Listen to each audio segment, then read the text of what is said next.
خوشخبری سنائی گئی کہ بہت جلد یحییٰ نامی لڑکا پیدا ہوگا، وہ عیسیٰ علیہ السلام کی تصدیق کرے گا۔ یہاں کلمت اللہ سے مراد عیسیٰ علیہ السلام ہیں۔ اس طرح زکریہ علیہ السلام کے ہاں چاند جیسا بیٹا پیدا ہو گیا۔ یہ جو ہی بڑے ہوئے، ان کے پاس اللہ تعالیٰ کا پہلا حکم پہنچا، یا یحییٰ خذ الکتاب بقوة وآتیناہ الحکم صبیا۔ اے یحییٰ، میری کتاب کو مضبوطی سے تھام دے، اور ہم نے اسے لڑکپن ہی میں دانائی عطا فرما دی۔ اللہ تعالیٰ نے آپ کو نو عمری ہی میں حکمت اور دانائی عطا فرما دی۔ تفاسیر میں ہے کہ بچوں نے یحییٰ علیہ السلام سے کہا آؤ کھیلیں۔ انہوں نے کہا ہم کھیل کود کے لیے پیدا نہیں کیے گئے، اور اس وقت ان کی عمر صرف 5 سال تھی۔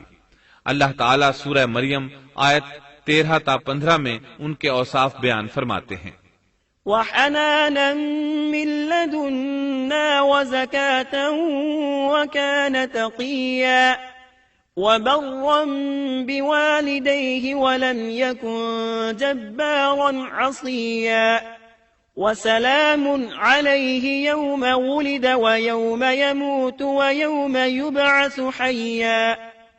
اور ہم نے انہیں اپنے پاس سے شفقت اور پاکیزگی بھی عطا فرمائی، اور وہ پرہیزگار شخص تھا، اور اپنے ماں باپ سے نیک سلوک کرنے والا تھا، وہ سرکش اور گناہگار نہ تھا۔ اس پر سلام ہے جس دن وہ پیدا ہوا، اور جس دن وہ فوت ہوا، اور جس دن وہ زندہ کر کے اٹھایا جائے گا۔ مورخین لکھتے ہیں کہ یحییٰ علیہ السلام کی پیدائش کے صرف 6 ماہ بعد عیسیٰ ابن مریم علیہ السلام پیدا ہوئے، یعنی زکریہ علیہ السلام کی دعا کے 6 ماہ بعد مریم علیہ السلام کی طرف بھی اللہ تعالیٰ نے وحی بھیجی، تاکہ اللہ تعالیٰ انہیں عیسیٰ علیہ السلام جیسا لخت جگر عطا کریں۔ گویا یحییٰ علیہ السلام عیسیٰ علیہ السلام سے 6 ماہ بڑے تھے۔ یحییٰ علیہ السلام بڑے ہوئے تو اپنے والد زکریہ علیہ السلام کے ساتھ بنی اسرائیل کو اللہ کی طرف دعوت دینے لگے۔ اس وقت ایک ظالم شخص ان پر حکمران تھا۔ اس نے اپنے بھائی کی بیٹی سے شادی کرنے کا ارادہ کیا، اگرچہ ان کے دین میں یہ حرام تھا۔ اس نے یحییٰ علیہ السلام سے اس شادی کی اجازت طلب کی، اس لیے کہ ان کی نبوت کا اس وقت تک چرچا ہو چکا تھا، اور وہ ان کے درمیان شریعت کے مطابق فیصلے کیا کرتے تھے۔ فتویٰ لینے کے لیے وہ تحفے تحائف کے ساتھ آپ کی خدمت میں آیا۔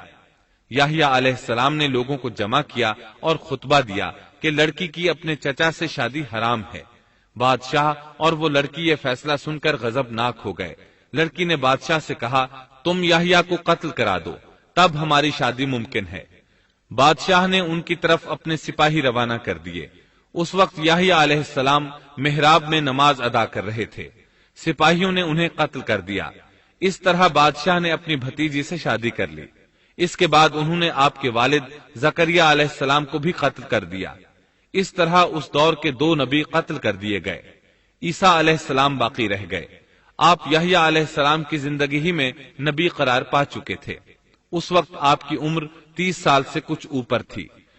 امام بخاری رحمت اللہ علیہ نے صحیح بخاری میں حدیث اسراء کے تحت سیدنا یحییٰ علیہ السلام کے ذکر میں یہ روایت لکھی ہے کہ نبی کریم صلی اللہ علیہ وسلم نے فرمایا، جب میں دوسرے آسمان پر پہنچا تو دیکھا کہ یحییٰ اور عیسیٰ علیہم السلام موجود ہیں، اور یہ دونوں خالہ زاد بھائی ہیں۔ جبریل علیہ السلام نے کہا یہ یحییٰ اور عیسیٰ علیہم السلام ہیں، انہیں سلام کیجیے۔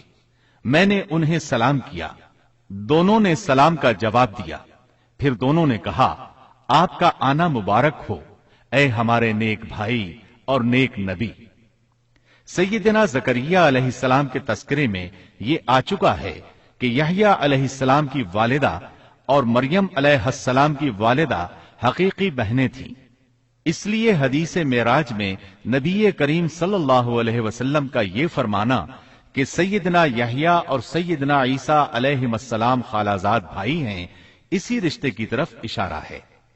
دنیا میں اس سے زیادہ شقی اور بدبخت کوئی اور نہیں ہو سکتا جو ایسی مقدس ہستی کو قتل کر دے جو نہ کسی کو ستاتی ہو اور نہ کسی کے مال و دولت پر نظر رکھتی ہو، بلکہ اس کے برعکس بغیر کسی طمع اور اجرت کے اس کی زندگی قوم کی اصلاح اور خیر خواہی کے لیے وقف ہو چکی ہو۔